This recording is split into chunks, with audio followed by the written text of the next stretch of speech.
Dayton Mayor Nan Whaley remains focused on gun control issues after the August mass shooting at a Dayton entertainment district. On Tuesday, before the debate, she told a reporter that mandatory background checks are a key issue.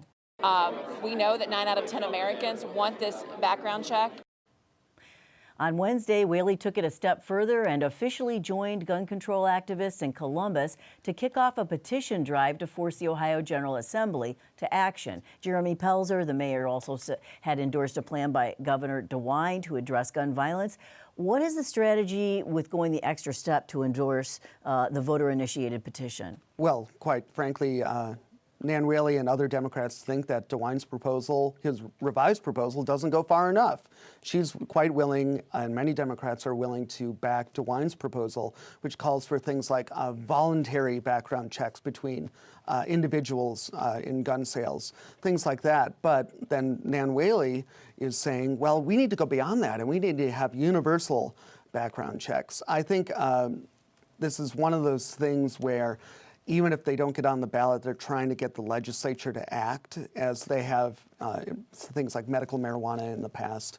But these lawmakers expressed a lot of concern about how do you enforce universal background checks? Like, if I'm selling a gun to you, and like, how is the state going to know that I didn't do a background check? And I think it's a valid concern. But as far as getting the Ohio General Assembly, I guess we're back to the whole petition gathering thing again, and getting the Ohio General Assembly to take some action on something. And the governor, even the governor's pretty watered down proposal, House Speaker Larry Householder is saying, maybe, nah. Yeah, and that's why I don't understand why they're going the initiative route. We just got done talking about constitutional amendment. Going the initiative route does get the legislature's attention, but if they do nothing, which I would guess they're not going to pass what they're going to put forward, they then have a little easier time to get it on the ballot. But it's an initiative, it becomes a law, therefore the next General Assembly can just undo that without any trouble. So, I mean, it could be a very temporary victory if they even get that far.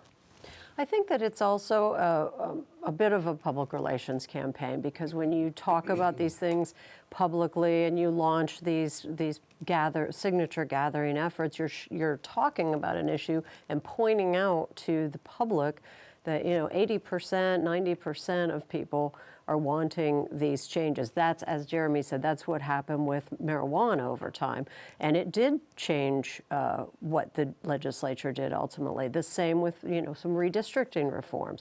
Once public opinion begins to move in that direction, that places more, well, it's not that it places pressure on them that they don't want to do it. I think it gives them a little bit of backup. Somebody has their back that, we're doing what the public wants. We're not, necessarily. Well, we already know that, what is it, 8 out of 10 plus? Yeah, it's 9 out of 10. 9 out of 10. It's 90% of Ohioans want universal background checks.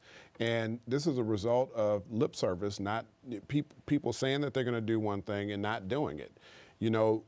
Gun violence was brought to our front door in Dayton a few months ago. 9 people lost their lives, and we're still talking about this thing. That's the reason why you got folks wanting to put a ballot on, a ballot initiative out there, because they feel like nobody's listening to them.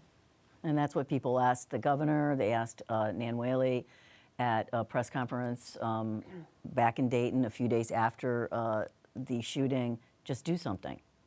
Well, the toughest thing in all of this with gun violence is trying to ensure that people that shouldn't have a gun don't get a gun. And that is, and you talk about, making sure background checks are doable. I mean, that's even a harder thing to do, and that's why it's not been solved. But we have a lot of mentally ill people that have access to guns. And I don't have a solution. I mean, I wish I did.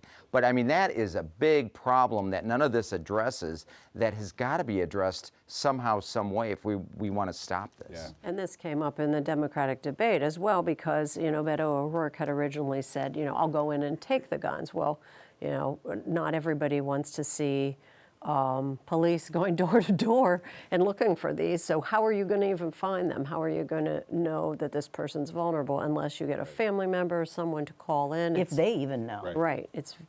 Usually it's a common story we hear is that they don't know and they haven't recognized it. And we've addressed background checks before you buy a gun. I mean, if you go to buy a firearm and you can't pass the background check, they're not going to give you the gun. We need to figure out after you buy the gun, how do we deal with that? And this petition drive is moving that discussion along.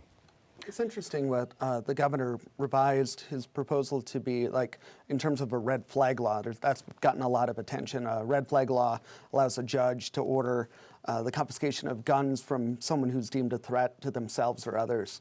But the governor looked and he actually found in Ohio law there already is sort of a red flag law, a red flag light law, you might call it, which allows a judge to order someone to a hospital involuntarily committed, and if you do that, they can't have guns there. I think he saw that that's something that could get passed, and so he's trying to do something, and he's doing something. Well, that's the question. Doing Can even something. that get passed at this point?